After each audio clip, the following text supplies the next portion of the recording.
আমার সংসারে আমি রানী, আবার আমি চাকরানী। এরকম সুন্দর একটা সংসারে চাকরানী হয়ে থাকাটাও কিন্তু ভাগ্যের ব্যাপার। স্বামীর বাড়িতে পান্তা ভাত খেয়ে থাকলেও সম্মান পাওয়া যায়, স্বামীর বাড়িতে থাকলে অনেকেই বিরিয়ানির লোভ দেখাবে। একবার স্বামীর বাড়ি থেকে বের হয়ে দেখেন, ওই পান্তা ভাতটুকুই আপনার কপালে জুটবে না। তাই তো স্বামীর বাড়িটাকে নিজের বাড়ি মনে করে নিজের মতো করে সংসারটা গুছিয়ে নিয়েছি। সো হ্যালো এভরিওয়ান, আসসালামু আলাইকুম সবাইকে। আশা করছি আপনারা সবাই অনেক বেশি ভালো আছেন। প্রতিদিনের মতো আমার আজকের ভিডিওটি আপনাদের কাছে অনেক বেশি ভালো লাগবে। ভিডিওটি না টেনে সম্পূর্ণ ভিডিওটি দেখবেন। একদম দুপুর থেকেই ভিডিও করা স্টার্ট করেছি। ঘুম থেকে উঠেছি একটু আগেই, যেহেতু রোজার মাস ওই জন্যই দেরি করে উঠেছি। উঠেই তো আগে তাহসানকে নাস্তা করিয়েছি, তারপরেই যে এই ঘরে চলে আসছি। এই ঘরটা একদমই এলোমেলো হয়েছিল। কালকে অনেকগুলা কাপড় চোপড় ধুয়েছিলাম, বেডশিট ধুয়েছিলাম, ওইগুলাই শুকিয়ে এনে আমি আবার বিছানার উপরে রেখে দিয়েছিলাম। সবকিছু একটু ভাঁজ করে উঠিয়ে নিয়েছি। যেহেতু তাহসান এখানে একটু পরে এসেই গড়াগড়ি করবে বিছানার উপরে, আমার কাপড় চোপড় থাকলেও কাপড় চোপড়ের উপরে উঠে বসবে, ওই জন্য আগে উঠিয়ে ফেললাম। ঘরটা অগোছালো থাকলে কিন্তু দেখতে খুবই খারাপ লাগে, আর গোছানো থাকলে তো অনেক সুন্দর লাগে দেখতে। এই যে ওই রুমটা গোছাচ্ছিলাম, তাহসান তখন এই রুমে বসে খেলতেছিল। বিছানার অবস্থা তো খুবই খারাপ, সকালে ঘুম থেকে উঠে এখনো বিছানাও গোছাইনি। আমি যে এই রুমে আসছি, এই রুমে এখন কাজ করব। তাহসান ওই রুমে খেলতেছে ওই বিছানার উপরে। তো এই যে কাপড় চোপড় যেগুলো ধুয়েছিলাম শুকিয়ে এনে এখন ভাঁজ করে আবার উঠিয়ে রাখতেছি। কাপড়গুলো গুছিয়ে নিয়েছি, এখন এই যে বিছানাটাও গুছিয়ে নিতে হবে। বিছানাটা অগোছালো আছে অনেকটাই। আর এই রোজার মাসটাতে এত পরিমাণ বাতাস হচ্ছে তা বলার বাহিরে। আমি যে ভিডিও করতেছিলাম আমার স্ট্যান্ডটা একদম নড়তেছিল, এত পরিমাণে বাতাস। জানালা দরজার পর্দা মনে হচ্ছে একদম উড়াই নিয়ে চলে যাচ্ছে। আমি তো ভিডিও করতেছিলাম আর ভাবতেছিলাম কখন জানি বাতাস এসে আমার ফোনটা ফেলে না দেয়। ইদানিং আপনারা এত এত কমেন্টস করতেছেন, আপনাদের কমেন্টসের রিপ্লাই আমি করতে পারতেছি না। আমার আসলে সময়ই হচ্ছে না। একে তো ভিডিও করতে হয়, আবার ভিডিও এডিটিং করতে হয়, ভয়েস ওভার দিতে হয়, আবার আপলোড করতে হয় সময় করে। ওই জন্যই রিপ্লাই করার সময় হয়ে উঠতেছে না। তারপরে আবার রোজার মাস, নিজেকে একটু সময় দিতে হচ্ছে। আমি কিন্তু আপনাদের সবার কমেন্টসই পড়ি, কিন্তু রিপ্লাই করতে পারিনি, খুবই দুঃখিত। তবে ইনশাল্লাহ সময় করে সবার কমেন্টসের রিপ্লাই করে দিব। আমার তো কমেন্টসের রিপ্লাই করতে অনেক বেশি ভালো লাগে। আপনারা এত সুন্দর সুন্দর কমেন্টস করেন আমাকে। আগের একটা ভিডিওতে আমার বিয়ের গল্প শেয়ার করেছিলাম, ওই ভিডিওতে দেখি সবাই কমেন্টস করেছে, আপু তোমার বিয়ের গল্পটা অনেক ভালো লেগেছে। আপনাদের এত সুন্দর সুন্দর কমেন্টসগুলো দেখলে আমার খুবই ভালো লাগে। আমি চাই আপনারা সবসময় আমাকে এভাবেই ভালোবাসেন। আচ্ছা, আরও একটা কথা মনে পড়ে গেল, আমার বাসার ফার্নিচারগুলোর দাম আপনারা অনেকেই জানতে চাচ্ছেন। আমি আপনাদের কমেন্টসগুলো পড়ে দেখলাম আপনারা অনেকেই জানতে চাচ্ছেন, আপু তোমার এইটার দাম কত, তোমার ওইটার দাম কত। সত্যি কথা বলতে আমি যদি দাম জানতাম তাহলে আমি প্রথমের ভিডিওতেই বলে দিতাম। সত্যি কথা বলতে এগুলো আমার আব্বু দিয়েছে, আমি শুধু পছন্দ করে দিয়েছিলাম, ওরাই দামদার করে বানিয়ে দিয়েছে। পরে আমি আর শুনিনি যে কোনটার দাম কত পড়েছে, যেহেতু ছোট মানুষ ওই জন্য বড়দের মাঝখানে আমি যাইনি। যাই হোক, আমি আশা করছি যে আপনারা বুঝতে পারছেন, আমি বোঝাইতে পারছি আপনাদের। তবে এটা বলতে পারি এগুলোর দাম আহামরি অনেক বেশিও না, আবার অনেক কমও নয়, মিডিয়ামের ভিতরেই পাওয়া যায়। যাই হোক, আমার ঘরে অনেক বেশি ফার্নিচার নাই, দুই একটা যাই আছে, ওইগুলো দেখে আপনারা অনেক বেশি পছন্দও করেছেন। কমেন্টসে তো লিখেছেন, আপু আপনার ঘরের ফার্নিচারগুলো অনেক সুন্দর।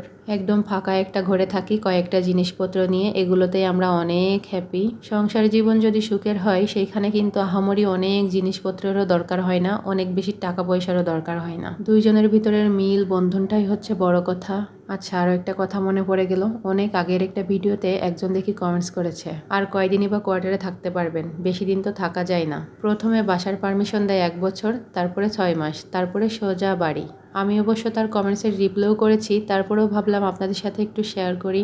যদি 1 বছর 6 মাসই থাকা যায় তাহলে আমি 2 বছর কিভাবে আছি, এইটাই তো বুঝলাম না। তবে ওনাকেও বুঝাইতে পারিনি, উনি তো মোটেই বুঝতে রাজি না, উল্টে আরও আমাকে বোঝাচ্ছে। ডিফেন্সের 100% বউদের মধ্যে আপনি একাই মনে হয় 2 বছর আছেন বাসায়। 2 বছর তো কখনোই থাকা যায় না এক নাগারে। আসলে উনি হয়তো জানে না, ওই জন্যই বলেছে। আমার সাইডম্যানরা অনেকেই আছে 4 বছর আছে, কেউ 5 বছরও আছে। তবে 4 বছর পর যেহেতু পোস্টিং হয় ওই জন্য চলে যেতে হয়, কিন্তু অনেকের আছে 4 বছরে পোস্টিং হয়নি, 5 বছরও হয়ে গেছে। আর বাসার পারমিশন তো বাড়ানোই যায়, এটা নিয়ে তো মাথা ঘামানোর কি আছে বুঝলাম না। তবে এই শহরে আমার হাজবেন্ডের 4 বছর হয়ে যাবে সামনেই, আমাদেরও চলে যেতে হবে পোস্টিং হয়ে। অবশ্য পোস্টিং যদি না হতো তাহলে সে এখানে যতদিন থাকতো আমিও তার সাথে ঠিক ততদিনই থাকতাম। এখন কিভাবে থাকবো এটা বলতে পারবো না, এটা আমার হাজবেন্ডই বলতে পারবে। আপনারা চাইলে জিজ্ঞাসা করে আসতে পারেন, আমি নাম বলতে পারবো না। আচ্ছা, একটু মজা করলাম। তো যাই হোক, আমি তো বাসার অনেক কাজ করে নিয়েছি কথা বলতে বলতে। আরও কিছু কিছু আপুরা আমাকে কমেন্টস করেছে, আপু তোমার রান্নার ভিডিও দেখতে চাই, রান্নার ভিডিও বেশি বেশি করে দিবা। ইদানিং তুমি রান্নার ভিডিও দিচ্ছ না, রান্নার ভিডিওর অপেক্ষায় রইলাম, তুমি কিন্তু রান্নার ভিডিও দিবাই দিবা। ওই জন্যই ভাবলাম আজ একটু রান্নার ভিডিও দিয়েই দিই, যেহেতু আপুরা আমার রান্নার ভিডিও এত বেশি পছন্দ করে। এই যে বিকাল টাইমে আজ রান্না করতে আসছি, একটু সবজি রান্না করব তাহসানের জন্য। আসলে ওকে খাওয়ানোর মতো বাসায় কিছুই নাই, ভাত আছে কিন্তু তরকারি নাই, কি দিয়ে খাওয়াবো? সকালে একবার দুধ দিয়ে খাওয়াইছি, এখন কি দিয়ে খাওয়াবো? তো আমার হাজবেন্ড ফোন দিয়ে বললো যে একটু মাছ দিয়ে সবজি রান্না করে দাও, দেখো খায় নাকি। ও আবার কিছুই খেতে চায় না, কিন্তু রাত্রে তো রান্না করাই লাগবে, ভাবলাম এখন রান্না করে ফেলি, তাহলে আর ইফতারের পরে আমার কষ্ট করে রান্না করা লাগবে না। এখন আপাতত সবজিটা রান্না করব, পরে আর একটা কিছু করে নিব ইফতারির পরে। আমি 2-3 পিস মাছ দিয়ে অল্প করে একটু তরকারি রান্না করব। ফ্রিজে তেমন কোনো বাজারও ছিল না, যেহেতু আমার হাজবেন্ড বর্ডারে আছে, ওই জন্য বাজারও করা হয়নি। সে আমাকে বারবারই বলেছে এক সময় যেয়ে বাজার করে নিয়ে আসো, কিন্তু আমার অনেক মাথা ব্যথা, যার কারণে আমি বাসা থেকে বেরই হইনি। যেহেতু একা খাবো, ওই জন্যই ভাবলাম বাসায় যা আছে তাই দিয়েই ম্যানেজ করে নিব। হয় মাছ রান্না করব, নাই ডিম রান্না করব, নাই মাংস রান্না করব। যাই হোক, আপনারা আবার কিছু বললেন না, আমার বাসায় যা ছিল আমি তাই দিয়েই রান্নাটা করে নিচ্ছিলাম। আমার বাচ্চাকে এখন খাওয়াতে হবে, অনেকটাই বেলা হয়ে গেছিল। এই যে মাছটা একটু কড়া কড়া করে ভেজে নিয়েছি, মাছ না ভাজলে আমি আবার খেতে পারি না। আমার প্রতিটা ভিডিওতেই আপনারা দেখবেন আমি মাছ ভেজে তারপরে রান্না করি। আমার হাজবেন্ড বর্ডারে গেছে, এখন ওইখানে নাকি মাছ না ভেজে ভোনা করছে, উনি খেতে পারে নাই। পরে আমাকে বলতেছে মাছ না ভেজে ভোনা করছে, জানো না আজ খেতে পারিনি সেহরিতে। তখন আমি বলতেছি তোমরা তো মাছ খাও, তাহলে মাছ না ভাজলেই তো মাছের মেন স্বাদ পাওয়া যায়, তাহলে না ভাজলে সমস্যা কি, ওইটাই খাবা।